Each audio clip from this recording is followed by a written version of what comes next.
The Galactic Council chamber fell silent as Ambassador Kethevari's predatory grin widened, revealing rows of crystalline teeth that could shear through durasteel. The Saurian delegate towered over the modest human representative, his scales gleaming, with an oily sheen that spoke of a homeworld where only the most vicious survived. "Earth seeks membership in our coalition?" Kethevari's voice rumbled like distant thunder. "A species from a death world so fragile that a single degree of temperature change sends them into panic? How amusing." The other delegates erupted in clicking, chittering laughter. The HFY representative, a spider-like creature with mandibles that dripped acid, skittered closer to the human. "Tell us, Softskin, what possible value could your pathetic species offer? Your world is so unstable that you cannot even control your own climate." Dr. Elena Vasquez stood motionless at the center of the chamber, her small frame dwarfed by the assembled predators. Each delegate represented a species that had clawed its way to the top of their respective food chains. The Thrikari, with their bone-crushing jaws, the Nixtar who hunted in packs across frozen wastelands, the Kelvos whose very touch could dissolve flesh. "You mock our fragility," Elena said quietly, her voice barely carrying across the vast chamber. A Thrikari delegate, his hide scarred from countless battles, snorted derisively. "Your species build shelters against rain. Rain. On our world, we bathe in acid storms and emerge stronger.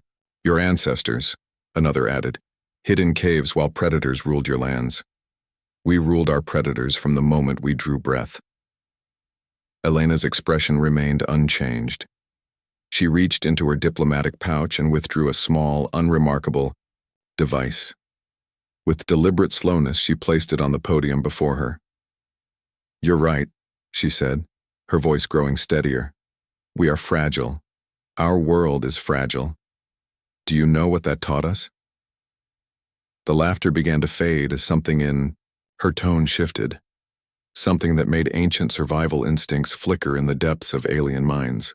"It taught us to think. While you were perfecting your claws and fangs, we were perfecting something far more dangerous." Her fingers hovered over the device. "We learned to make the universe itself our weapon." Kethevari's eyes narrowed. "Empty. Threats from a species that—" "This device," Elena interrupted, her voice cutting through his words like a blade, "contains the complete genetic profile of every species represented in this chamber, downloaded from your own medical databases during this very meeting." The chamber erupted in shocked hisses and roars. Security protocols activated, energy shields shimmering to life around each delegate. Elena smiled for the first time, an expression that somehow seemed more predatory than any fanged snarl in the room. 3 hours ago, our Biowarfare Division finished developing targeted pathogens for each of your species. Airborne, undetectable, fatal within 72 hours. The HFY delegate reared back, acid dripping faster from his mandibles. "Impossible. Your security assumes biological warfare means crude toxins or viral agents," Elena continued, her voice growing colder with each word. "You never considered nanoscale assemblers that could rewrite DNA on a molecular level. Why would you? You're apex predators. You think in terms of teeth and claws." She gestured to the air around them. "Right now, each of you is breathing in microscopic machines programmed to recognize your unique genetic markers. Don't worry, they're inert. For now." General Thraxmore, the Nixtar war leader, snarled and reached for his plasma weapon. He found his holster empty. "Looking for these?" Elena held up a small collection of energy cells. "Removed during the standard security scan, along with your backup weapons, your emergency transmitters, and your personal shields. You trusted our primitive technology because we seemed harmless." The delegates exchanged increasingly nervous glances. These were beings who had conquered worlds, who had never known fear of anything smaller than themselves. "The beautiful irony," Elena continued, "is that you're absolutely right about us. We are fragile, our world is dying, our bodies are weak. But do you know what happens when you corner a fragile creature?" She activated the device. Holographic displays filled the air, showing detailed schematics of weapons beyond the nightmares of even these hardened predators. Stellar engineering, projects that could collapse stars. Quantum viruses that could unravel matter itself.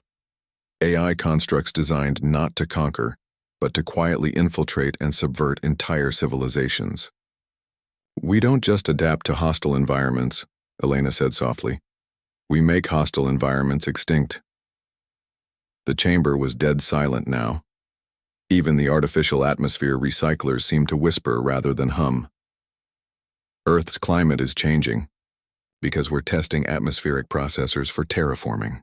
Our fragile cities are built that way because we prefer our actual military installations to remain invisible.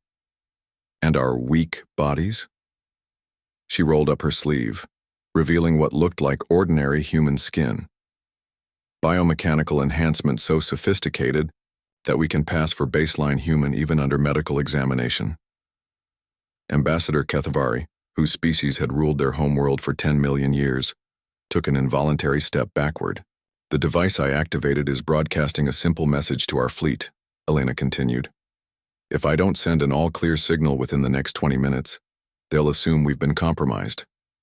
The nanoscale assemblers will activate and you'll have approximately 3 days to say goodbye to your respective species." She paused, letting the weight of her words settle over the chamber. "But here's what I find truly fascinating about apex predators.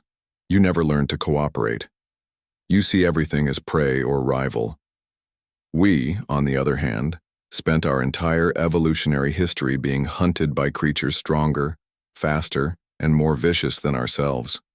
We learned that survival isn't about being the strongest." Elena's smile widened, and for the first time in their lives, every predator in that chamber felt like prey. It's about being the smartest. It's about making the strong serve the weak. And most importantly, it's about convincing your enemies that mercy is a gift, not a weakness.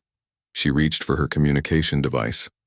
"So, shall we discuss Earth's membership in your coalition? I have some fascinating proposals for our mutual benefit." In the stunned silence that followed, Ambassador HFY slowly, carefully began to nod.